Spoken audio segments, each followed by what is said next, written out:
Continuamos en Noticias 5050, hashtag Noticias 5050. Pastor, el turno es suyo. La doctora habla del caso de Esperancita. Sí. Pero yo quiero hablar de un caso que se trajo aquí hace 2 años, que fue el caso de Nick. Aquel joven sin sus extremidades. Nick Vujicic. Yes. Entonces, se trajo aquí con sus problemas. Cuando este niño fue detectado en el vientre de su madre, se determinó que debía abortarlo. Ok. Sin embargo, una persona que se estima cuyas condiciones no eran propias para la vida, porque no iba a tener esa calidad de vida de la que hablamos, una persona que por mucho tiempo estuvo sentado en una cama, acostado en una cama, depresivo, de repente se convierte en un motivador del mundo. Así es. Entonces, hay muchas cosas en la vida que uno no las entiende, pero que Dios la usa con un propósito para llevar a otros a entender que la vida no es como nosotros la pensamos y que nosotros no entendemos algunas cosas que nos plantea la vida, pero que Dios tiene un propósito para con ellas. Porque hoy, mucha gente que tiene sus 4 extremidades, al ver ese caballero que parecería cuya vida y cuyo estilo de vida y calidad de vida no iba a ser muy buena, según las evaluaciones científicas, este tipo se convierte en un motivador, pero además con hijos, con una esposa. Con una vida. Con una vida. Sí. Entonces, la vida no es lo que nosotros entendemos. Nosotros podemos verla desde nuestro punto de vista, pero Dios lo ve desde otro punto de vista. Por ejemplo, hay un caso que se dio en Oklahoma. Un joven de 21 años tiene un accidente automovilístico, se llama Zach, creo que es su nombre, y este joven queda con una muerte cerebral determinada.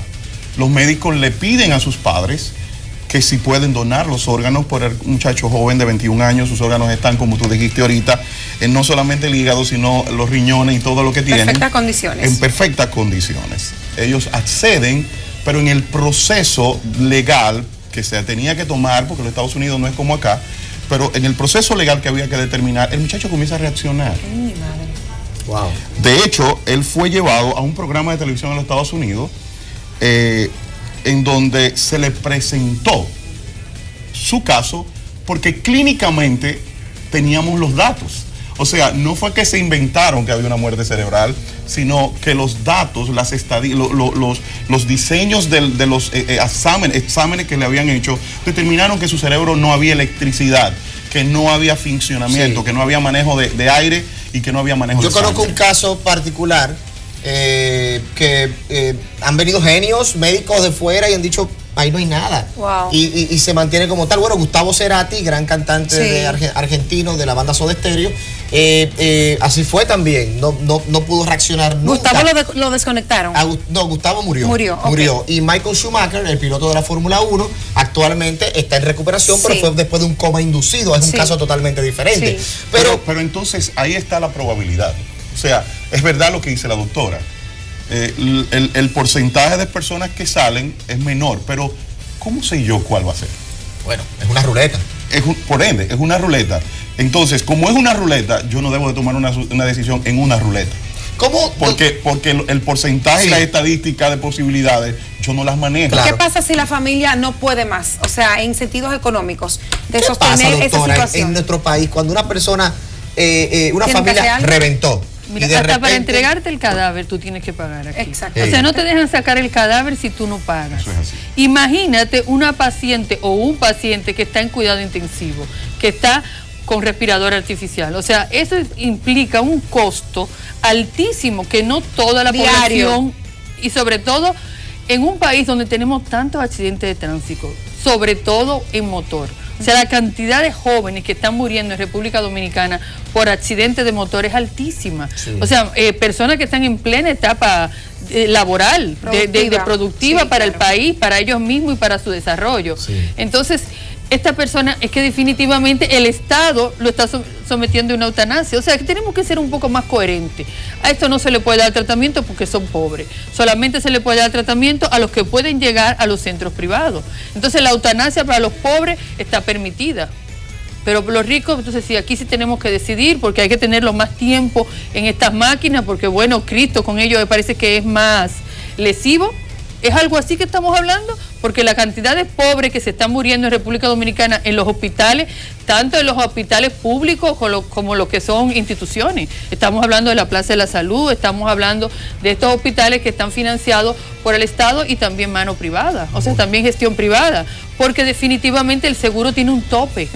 Si tú tienes un seguro médico, tú tienes un tope para gastos. Sí. Pero un paciente en etapa terminal, que estamos hablando no de los accidentados, un paciente en etapa terminal, podemos decir un cáncer de páncreas puede durar 6 meses, algunos duran 2 años, pero 2 años sufriendo, desgastándose día a día. Yo les pregunto, ¿no tiene esa persona la posibilidad de decidir, ya no quiero sufrir más, ya no me dé más quimioterapia? Pero si tiene sus 5 sentidos, yo le hago una pregunta. Yo le quiero hacer una pregunta a usted. Decirlo eso. Imagínese, me imagino que usted tiene hijos, por una mujer tan bella no va a estar soltera y sin hijos, ¿no? Pero imagino que tiene hijos. Imagínese que su hijo tiene un accidente. ¿Lucharía usted por salvarle la vida a su hijo hasta el final? ¿O usted llegará a un momento de su vida en que tú vas a decir, no, mi hijo va a quedar de esta forma? ¿Quisiera usted su hijo vivo, bajo condiciones parapléjicas? ¿O quisiera usted su hijo debajo de una tumba? O sea, vamos a la realidad, no al deseo de ganar un debate, ni mucho menos. O sea, a la realidad. Todo ser humano que tiene un ser que respira, tiene la esperanza de que su ser vuelva a la vida. Yo voy a llorar. Mira, yo tengo una experiencia muy grande, y es que mi madre vivió conmigo los últimos 15 años de su vida.